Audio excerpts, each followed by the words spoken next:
Welcome, everyone. Thanks for joining this evening. We are honored to have Debbie here to speak about her journey. Please, I'll be sharing with you all our social media links so you can subscribe to keep up to date about all our events. So the floor is yours, Debbie. Thanks a lot for being here this night. And can you hear me? I can hear you clearly. Okay, great, thank you. So today I'm going to talk to you about Agile at Boeing and what we've been doing. And it's a story, and it's mostly graphical, so I don't really have any details in the slides. I don't know that it would be worth sending them out, but I'll introduce myself to you. And then we'll get into the story as I'm starting to tell you about myself. So I am a software engineer by trade. I graduated from the University of Minnesota with a bachelor's of computer science. And I did have a software job while I was in college, so that was pretty cool. I was working for some small little companies doing office type software support, and got a job offer directly out of college to go work at Boeing. And my first job was on the YF-22. And this was my actual first experience with waterfall. And so I have been with Boeing ever since I got out of college and started that career. And you'll find that I am both an iSPCT and a SAFE Fellow, as well as an Associate Tech Fellow within Boeing. So this first experience with waterfall was pretty interesting. I was working on the pilot vehicle interface for that prototype airplane. And I was reading through the documentation for what was supposed to go on the displays, and I needed some more information to implement it. So I went to the author of the documentation, and I explained to them what the problem was, why I needed more information, and they said, here's what you need to do, but we've eliminated that in the next version of the software. So, you'll have to build it for this version, but it's gone after this one. And I was very frustrated because I'm like, why am I building something that's not going to be in the next version of the software? That doesn't make any sense to me. So the documentation that I had gotten that described the cockpit displays was, maybe about a year behind when it was actually written. So not a very rapid response. And that was my very initial frustration with that whole process. I continued working on the F-22 program for a while, and I actually got to work with the team that was designing that pilot vehicle interface, the ones that wrote the documentation before. And we decided we were going to do things differently. So we had a team of 2 software engineers, a human factors person, and 4 pilots, all from different types of aircraft. And what we did was we worked through the design of the displays and the controls that the pilot would be using. And it was more of an experimental effort. So we would work on a specific aspect of the display. We had a simulator where we would implement what it was going to look like. So the pilots, when they came, they would be able to sit in the cockpit and fly it. And our iterations on that were about 6 to 9 months. So not truly agile in the sense of being agile, but it was more of an experimentation. We were able to do rapid changes while the customer was there, getting their feedback while they were sitting in the cockpit. We could fly that solution while if they came up with something else that we wanted to do. And it was better than just having documentation. So that was kind of my first experiment with Agile, even though it wasn't even called Agile back then. I'd say that was in the late 90s, mid to late 90s. In about 2006, I had my first encounter with Agile, and I had been working on some research and development aspects of things, and one of the managers that I was working with said, "Hey, have you heard about this thing called Agile software engineering?" And I said, "No." And he said, "Oh, it's supposed to be something about improving our software productivity." So that just happened to be the Wednesday before Thanksgiving. I went home over the Thanksgiving weekend. I read up, I found Scott Ambler's Agile modeling website, and I read all about it, and I read about Scrum. And I came back to my team the following Monday, and I got them to agree to try Agile. And that begins the tale of Agile at Boeing.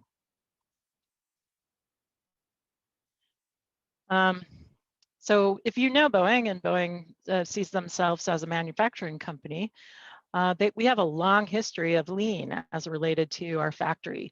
Back in the early 90s, we trained everyone in total quality management, and the factory really embraced it.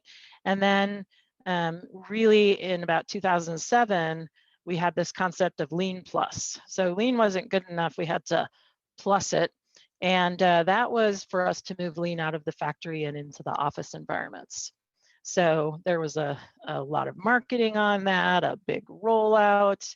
You know, everybody was going to be doing lean. We were going to start saving all this money, but it didn't really meet the mark, as it was still very production oriented, and it was very hard to translate what they were talking about into what we did in an office environment.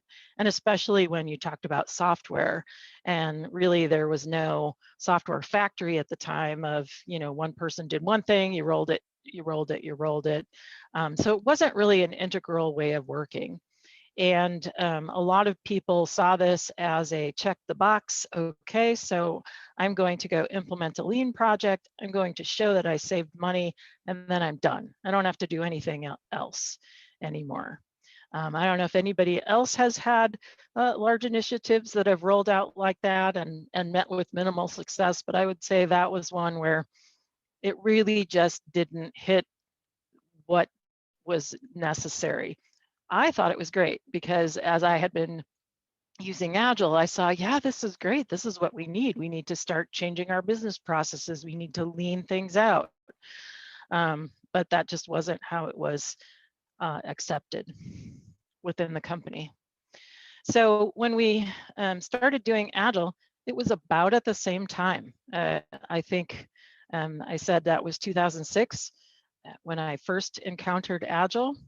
And it was later that, or early in the following year, that I actually had a contract where I was able to start to really apply it, because we had been given this really aggressive contract, and everybody said, oh, we have to do something different. So, okay, let's do something different. Let's bring Agile into this, and let's have at least our software team use Agile.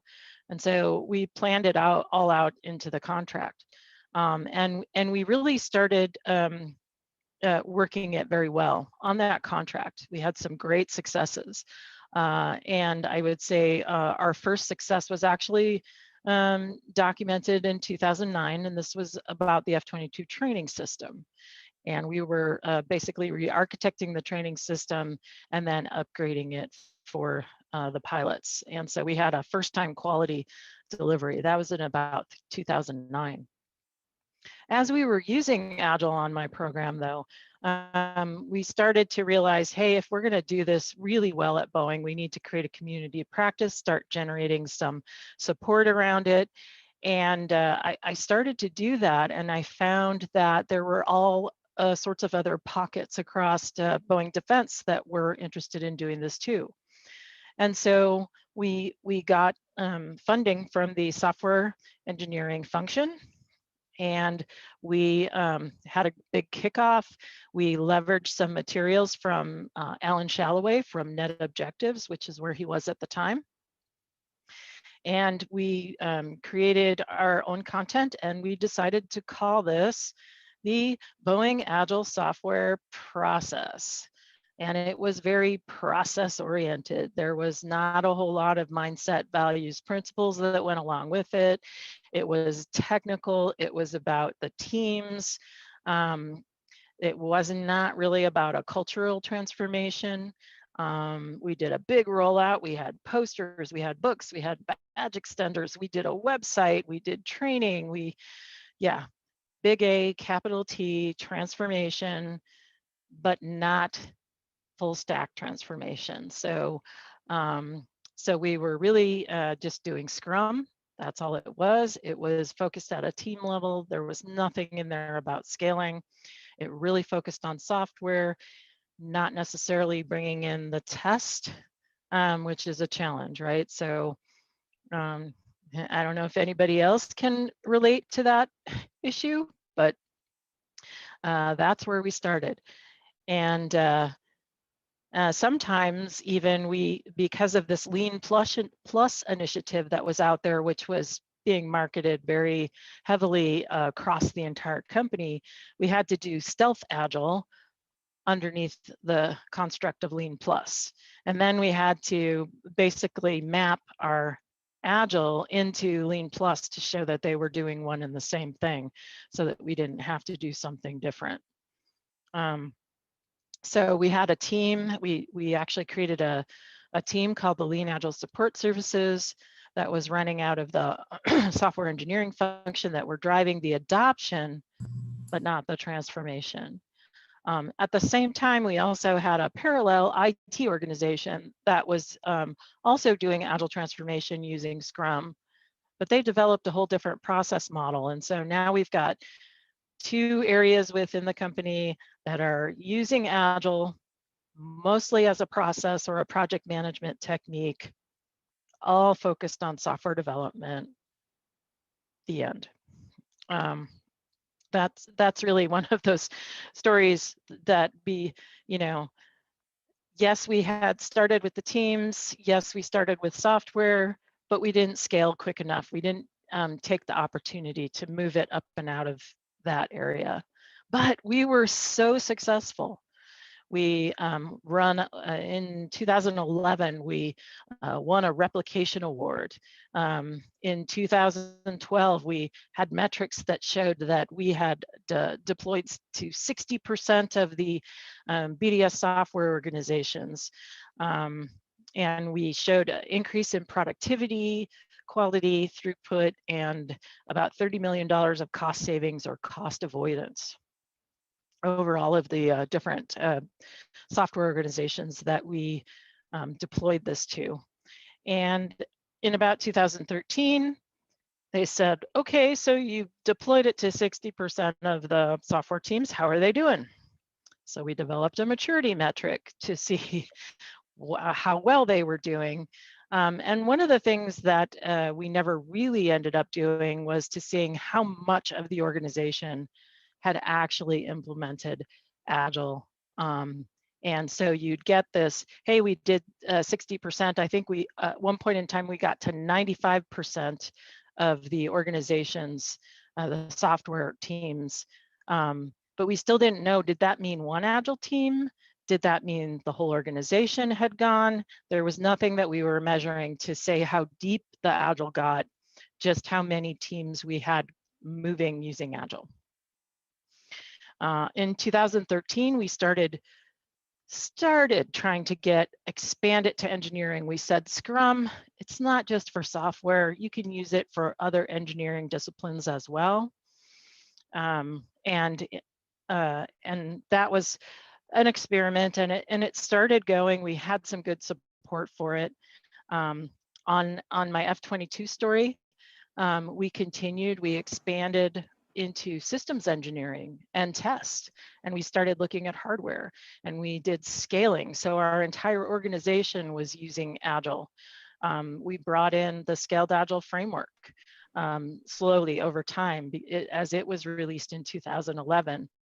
And most of what I had done on F-22, I had actually modeled after what I'd seen Dean Leffingwell working on when he was writing his, he wrote his book called Scaling Software Agility, but before SAFe came out, he was actually blogging about what SAFe would be. And so we were kind of using some of those constructs along the way. We started changing our contracts. We started changing our processes. We started training our leaders. We started making it a transformation versus an implementation, and continued to have success on that. So much so that we started rolling it out beyond training systems into the rest of F-22. So awesome, we have great successes. What happened next? Well, this is where you say the word, be careful what you measure, and the metrics can kill you. As I was saying, we got to the point where we had penetrated more than 85% of the Agile teams in BDS, which is Boeing Defense.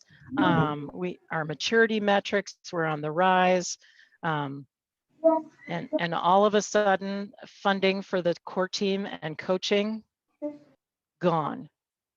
And why? Because we made it, right? We had all these awards. We had 85% of the teams. Our maturity metrics were on the rise.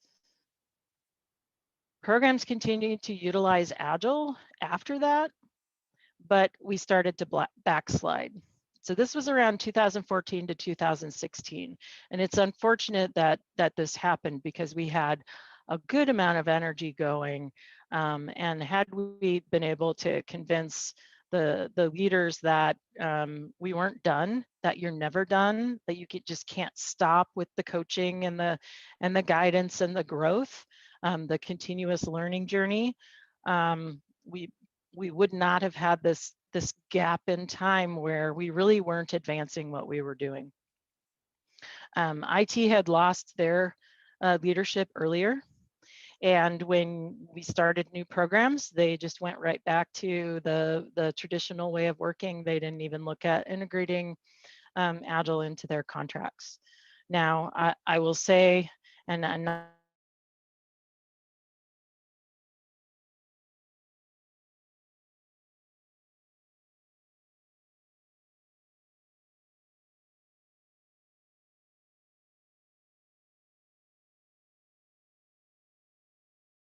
direction of SAFe itself, and they started including systems engineering and hardware development, and the large solution layer was actually kind of created as a needed construct because of the complexity that we were describing to them as they were looking to develop those concepts. So since I was continuing to use it, and I really didn't want to lose the motivation and of Agile within the company, I went back to grassroots, and I started an internal community of practice in 2015. And I think it probably took me about 2 months, and I had 500 people already in the community of practice. So there was a lot of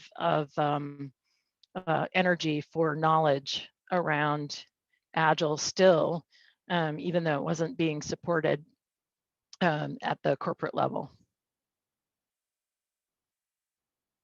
And I'm going to say, just one more thing about that age of Agile at Boeing, the early age of Agile at Boeing. We did not train our leaders. We trained teams. We considered it to be a technical practice. And so I would say that was one of our failures, is that we didn't start with the leaders. And that is something that we are adjusting as we go forward. Here I'm talking about the Boeing Centennial, and actually Boeing turned 105 last week. So It's been 5 years since this happened. So we had big celebrations for being 100 years old, and we started to look at the future and recognize that there's something that we needed to do in order to make it for another 100 years. And so that brought in the digital transformation and looking at Industry 4.0. There was a digital transformation was kicked off. IT was had been kind of heading in this direction for many years, but the naming of it in terms of recognition that this was a digital transformation came here. This was a company-wide effort led by our IT CIO, Ted Colbert, at the time.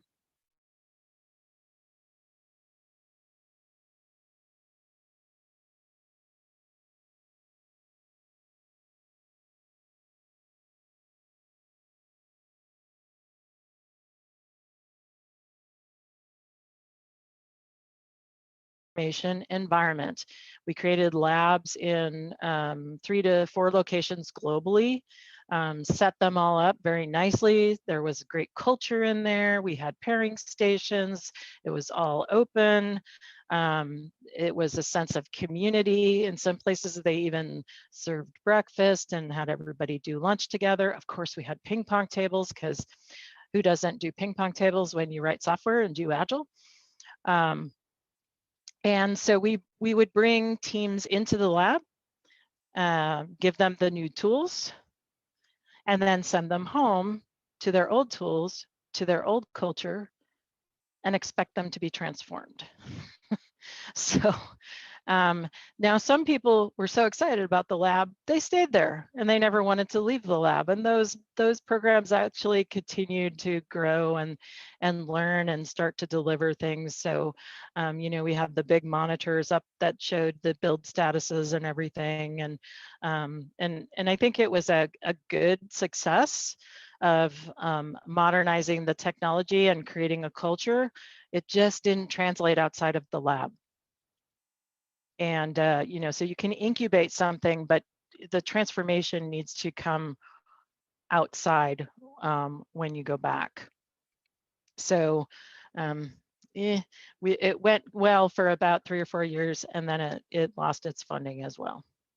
So in another building just down the street, we had this digital transformation, which we then called Second Century Enterprise Systems, decided to go safe.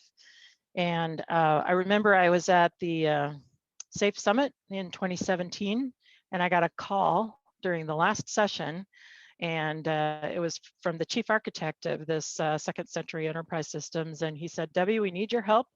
We're going to go all safe.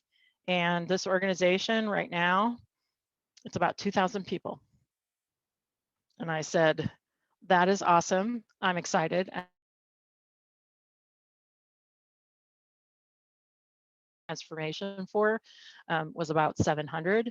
And it was not just me, it was me and several folks from Lockheed and the government that were designing it together. So here I was coming in as the lead for a transformation.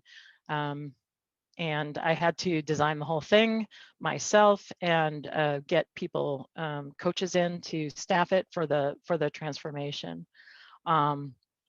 So it was all of our infrastructure. It included architecture, enterprise architecture, business architecture, our the resource planning tools, the product lifecycle management tools, our manufacturing infrastructure, and then the program office that was running it.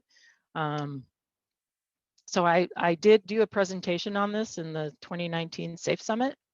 And at that time, we had scaled up to 18 Agile release trains. And of those 18 Agile release trains, there were really 3 or 4 solution trains within it. And so we burst the boundaries of SAFE, and we actually created what we called a super solution train, which was the thing that bound them all together and integrated across the Agile release trains. And part of that was that this was all a business process transformation. And they were already talking about agile practices, but they didn't have any scaling. So, you know, I saw program leaders doing a daily stand-up with about maybe 50 people on the phone, updating a OneNote for their status from the previous day. And I just kind of shook my head and said, okay, this is great, but this is not to scale. Let's look at what we need to do to make this to scale so that you're not using team level practices at the program leader level. I actually, because it was a business process transformation, when they requested my support, I said, I'm going to create you a Lean Agile Center of Excellence.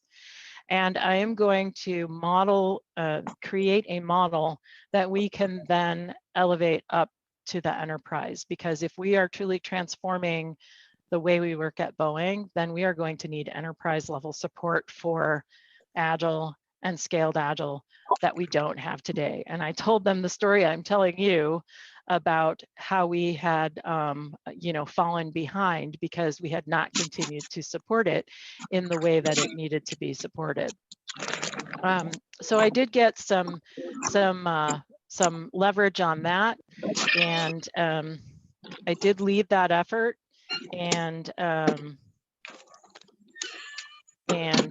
working towards creating that Agile Center of Excellence. So large transformation that I was working on, great effort. While I was doing that, I got a shoulder tap from Boeing Commercial. And there were a bunch of leaders there who had decided that they wanted to use an agile way of working to build our next commercial airplane. So that was, to me, really exciting. So I'm sitting over here going, yes, I have this really great large scale agile transformation, doing all this infrastructure, really important. Over here, I have an innovative way of building an airplane using Agile, no software development. And I was like, which one should I do? So I kind of self-supported both, which was kind of crazy. I tend to take on more work than I can afford to do. But they started using SAFe, and we got them started in the right way. We got the leaders trained. I had all the leaders go to an immersive 2-day Agile training with Joe Justice at Wikispeed. And so they learned how Agile could be applied to hardware while they were learning about Agile. And it was really exciting to see the leadership kind of take the lead on it and then be very supportive of it.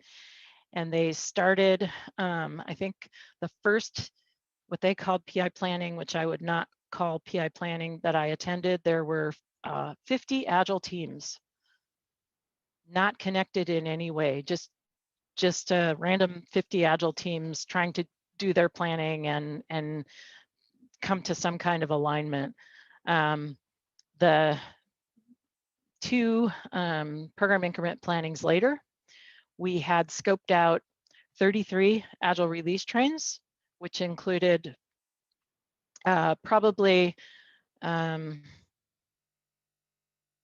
say about a dozen of what they would call the super solution trains. And then we also had some enabler trains that we had that were really just enabling the implementation and the design of the aircraft.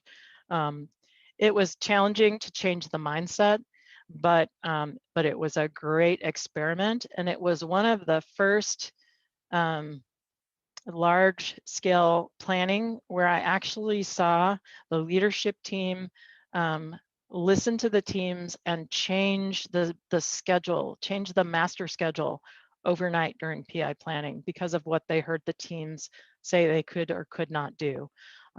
And so it was a great experiment. It had lots of executive committee visibility, which meant that Agile started to be talked about at the executive level. which if you know about Agile transformations, that's kind of the key, right? You've got to get it up at the top all the way down to where the teams are going in order to make it sustainable and to be able to keep it going. So it was a little a little enlightening there. It was a good way to get started there. And of course, when COVID came along, that program was canceled because nobody needs a new airplane when nobody's flying. So unfortunately, all the momentum that they had, all the information that they had learned about Agile ways of working and how to apply that to building an airplane, really might have gotten a little lost. But I thought it was a really good pivot point for us within the company and for Boeing Commercial to, that was really their first foray into using Agile. We did have, I think, what may have been the largest co-located PI planning event where we had 1,200 people all together in a conference hotel. And we have a really cool picture of it too. So, but I couldn't put that in this presentation. So I was finally getting enough coaches to support the second century enterprise effort and gaining advocacy for creating a center of excellence. So for those 2,000 people, now I'm back in the second century enterprise systems. For the 2,000 people, I created a Lean Agile Center of Excellence with about 28 coaches. To me, that was not even enough because of the massive change in mindset, the effects that it might have on our business architecture, the effects that it would have on our operating model, and how we move with the cadence of that. But it was a good start, and I had great support for it. So I appreciated that. And then finally, I got enough advocacy to create that Enterprise Agile Center of Excellence, which is where I live today. And we held a design workshop in order to create that. So I brought in all of the larger Agile centers.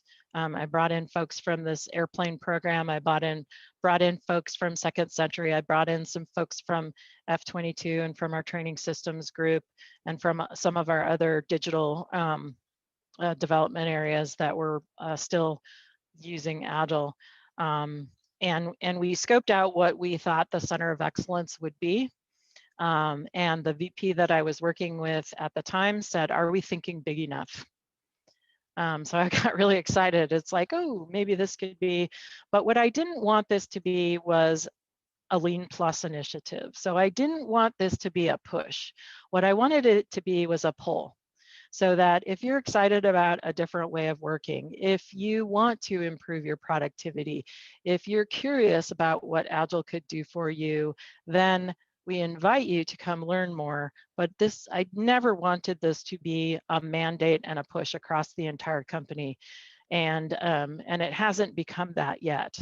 Now, unfortunately, because you may have heard a small issue that Boeing had with the 737 MAX and having it grounded. And on top of that, COVID came in. The VP that I was working with at the time was assigned to that effort 100%. And so we just went back. We have this bias for continuing to move forward, even if we don't have the advocacy. And so we continued to connect the global network. I became an internal SAFE program consultant trainer at the time, and I was able to start teaching, implementing SAFE internally, so growing my internal SPCs and coaches.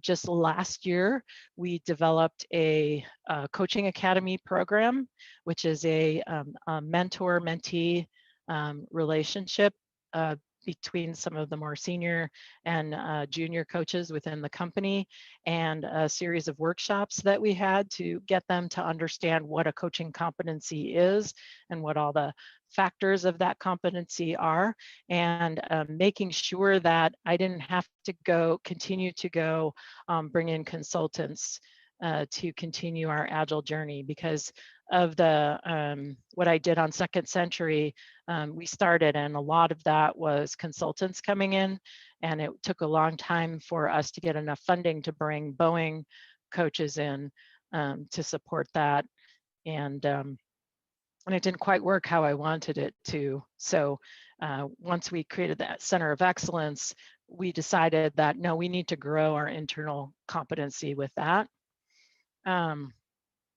So it was good. We got started, but not the right time. It was a tough time for us to kind of be a startup within the company. And in the long run, that organization that I was in actually disbanded, and we were told to go find a business unit to be a part of. And so we did, and we moved into Boeing Global Services, and we started over again.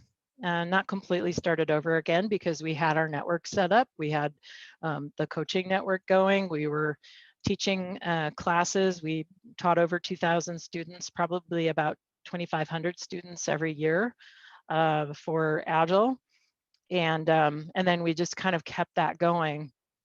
And the great thing is that Boeing Global Services, the CEO is now Ted Colbert, who was the CIO with the digital transformation environment. So he gets Agile, he supports it, and he wants to run BGS using Agile principles. And so we have a great opportunity here to take an entire business unit and grow the competency within there and start to get it to be Agile as an operating model, as a standard way of working.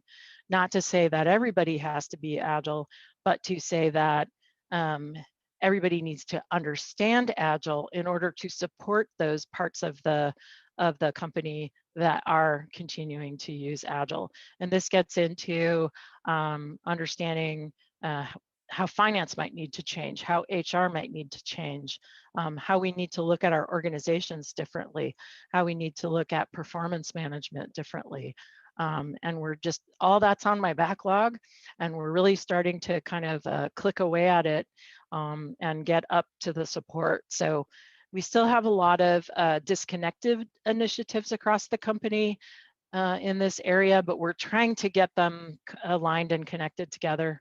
Boeing's a big company. It's kind of hard to to get that alignment, but we're still there and driving it, and we are going in with this leader first concept, so that we want to make sure that we're getting advocacy from the leaders of the organizations, and that they recognize what their role in the transformation is when going to Agile. We are bringing it in as a transformation, not as a practice.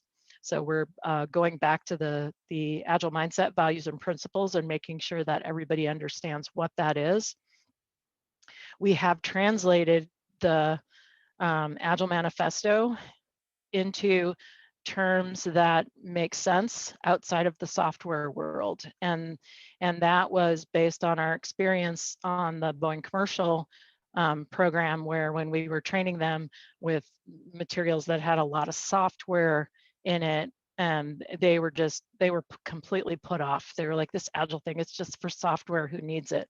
So now we've got it defined more in a way that anyone can take advantage of. And we've got, I gave a list the other day, we've got people in supply chain that are using Agile ways of working. We've got folks in, well, my program management core group is using Agile, several business process development, tech pubs writers are using it, and we're just really starting to see it expand outside of software. We even have our factory support centers using Agile ways of working to kind of diagnose some of the problems in the factory and do some root cause analysis and come up with solutions.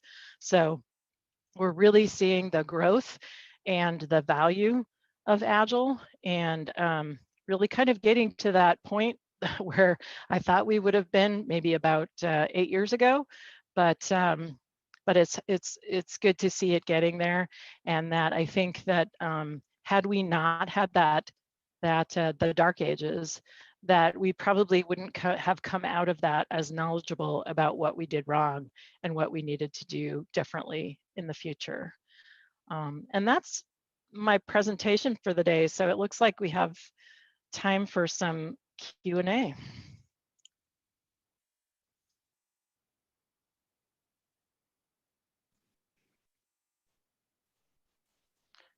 I'll start.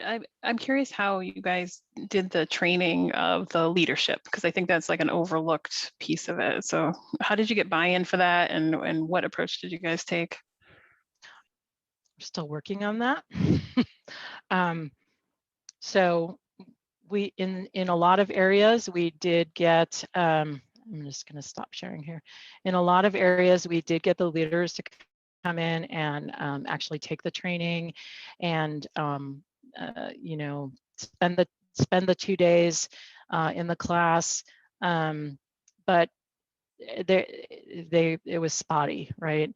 So now what we're doing is we're basically saying, hey, we have this basic Agile training that we need you to take, because it depends on where you are in the organization as to what kind of information you need. Like, I don't need the leaders of the organization to understand all the aspects of Scrum.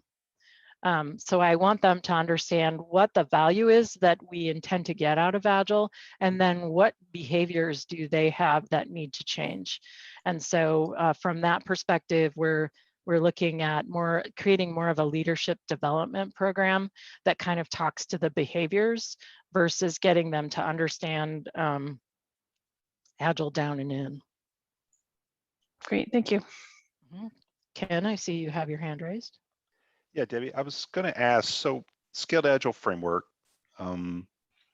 some people, I guess, are not as much in favor of it as others, including some of those in our customer base. What do you say to people who say that the Scaled Agile framework is just too big, too unwieldy, isn't agile enough? I say you should see what my organization looks like now and understand that SAFe is better than that. So it's a stepping stone, and there's a comment here by Jean in the chat too. I see it as sometimes I've said it's my gateway drug into Agile.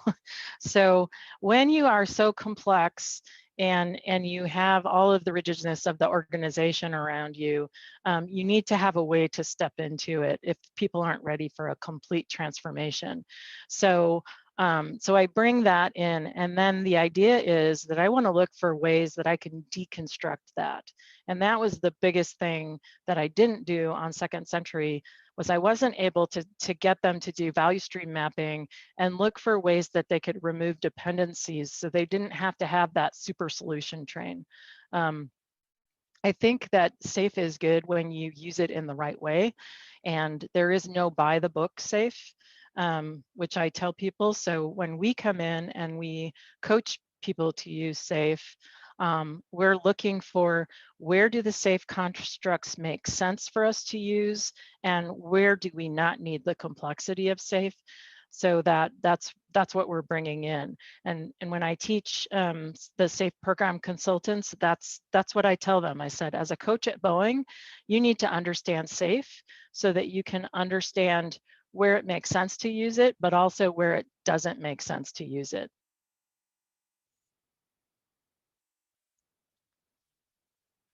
Ted. Yeah, thanks, Debbie. Quick question. Part of the problem that I've seen, and I'm from the banking industry, but I think it may be relevant. One of the things that I've seen, one of these stumbling blocks, is the project management office. They are so steeped in their traditional PMO practices. Now, I know SAFe, 5.0, it introduces the concept of an agile PMO. So I was just wondering, I don't know, how you guys handle, project managers or already, agile project management? How do you guys handle that? Well, the Center of Excellence actually lives in the program management office. And that was how we decided to handle it. So we said that what we need to do is transform our program management office to become more agile. And then because they need to know what agile is like in order to use it on programs. And then in the long run, we need to know when do we need a program construct and when could we just use the value stream product-based construct. I think as long as we're in a contracting world with our government programs, we'll still likely need to have that program construct. But with a lot of our internal value streams, we're really looking at making them long-lived value streams aligned to our operational value streams and then funding those value streams. Mm-hmm. We're still a very project-based right now, but at least I think we've got the Center of Excellence in the right place so that Mm-hmm. we can start to influence out. Great. That was a really great question. Great, thank you. And I do see, Marco, your question about pre-existing team culture. We've got it all the time. And there's a lot of, sometimes they didn't have a good experience. And so we just kind of like to go in and do a restart, get them back to basics, get them to understand the mindset and why are we actually doing Agile? What are the benefits that we hope to achieve? What are the outcomes that we hope to achieve? And then slowly start to work on that from a cultural perspective.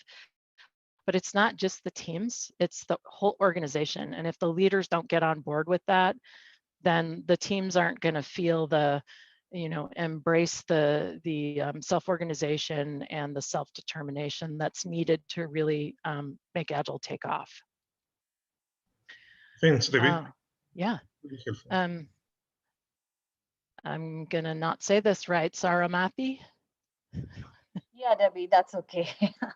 So we experience or we see that Agile alone doesn't, provide, the Agile ways of working alone doesn't provide the required value for the organization.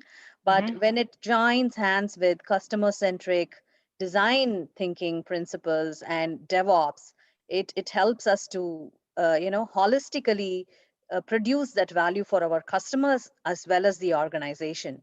So in that perspective, how did you, what was the approach that you took? That is very much what we're bringing in now. So in the early days, we did bring in continuous integration, continuous delivery, I think, CI/CD, and that was a good start, but it didn't carry forward. And so now we're kind of saying Agile is one way of working. And there are some very compatible practices that go along with it, such as the ones that you mentioned. And we also talk about lean, theory of constraints, critical chain program management, because not everything that we do is software. And so sometimes we need a little bit more constraint around things. So we're basically calling this our next gen program management approach, which is not really program management, but it also brings in engineering and they're paired together. And so what are those newer lean, agile techniques and practices that we can bring in? We bring in design thinking, we bring in model-based engineering, we bring in set-based engineering, just all of those compatible practices. And so when we talk about the Agile mindset and we do that basic training, we bring up a slide that says, here are some of the compatible practices that go along with Agile.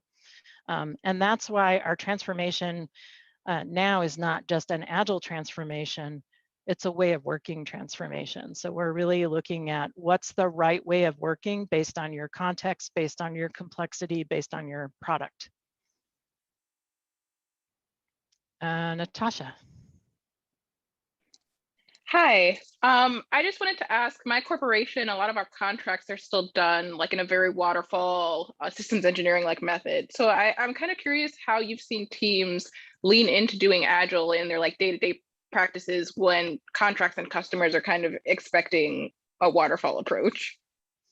Yeah, that's one of the big things that we're trying to address right now, because we've had some organizations that have been using Agile for more than 4 years and they haven't addressed that customer relationship as well as the contracting piece of it.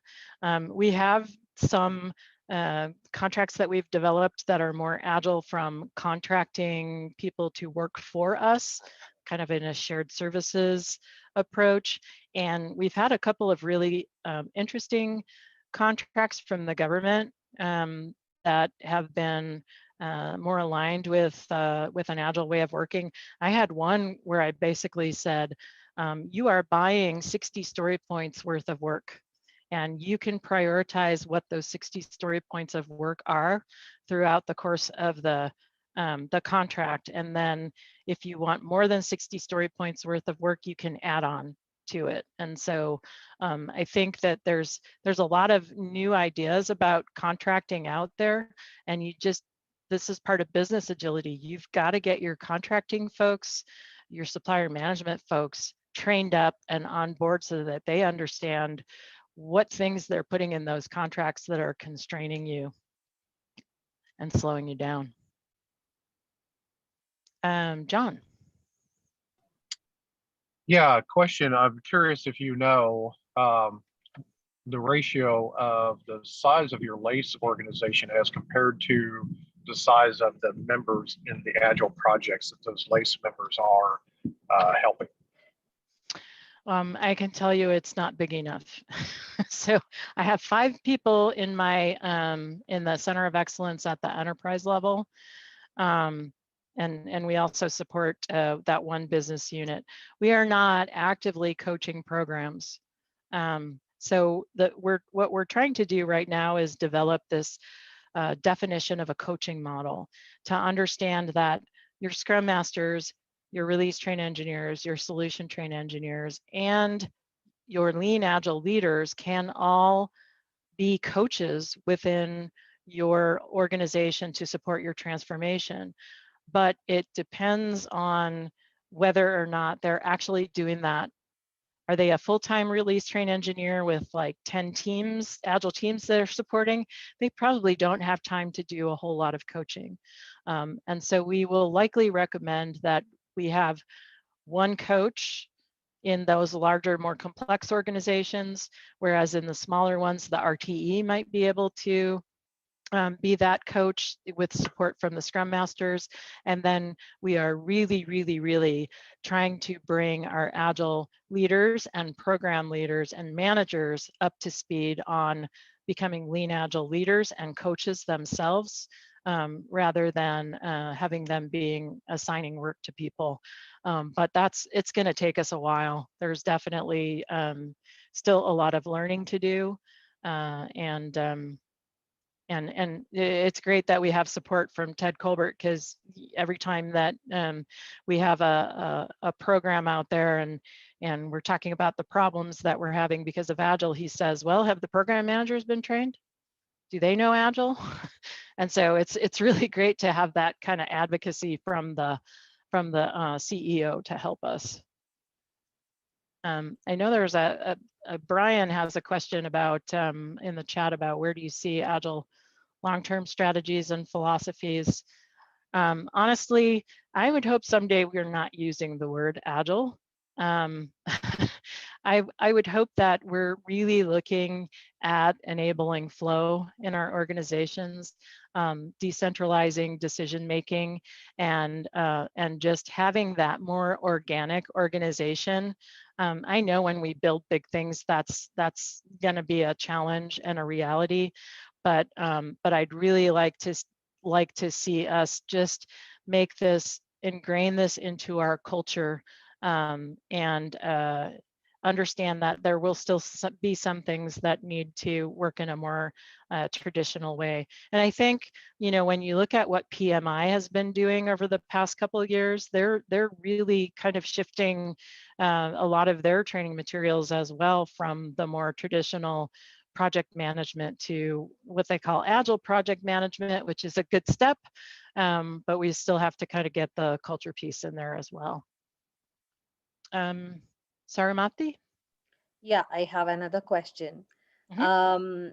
So when we organize our people and our teams around value streams and arts, the biggest challenge there for them to be operating in that way is going to be budgeting and funding.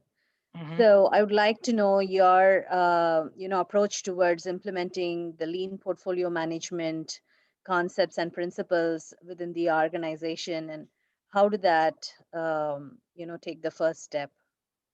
Yeah, and that was something that I attempted to do on Second Century Enterprise Systems. They already had a portfolio concept there and a construct that they were using, and the idea was to take lean portfolio management and start shaping the way that was working. I'm still not sure that's happened. They claim they're kind of working along value streams now. It's not what I'm hearing from the grassroots, so we'll see how that looks. Now, I do know that we have at least one other organization that has holistically implemented the lean portfolio management, and they seem to be having some good successes with it.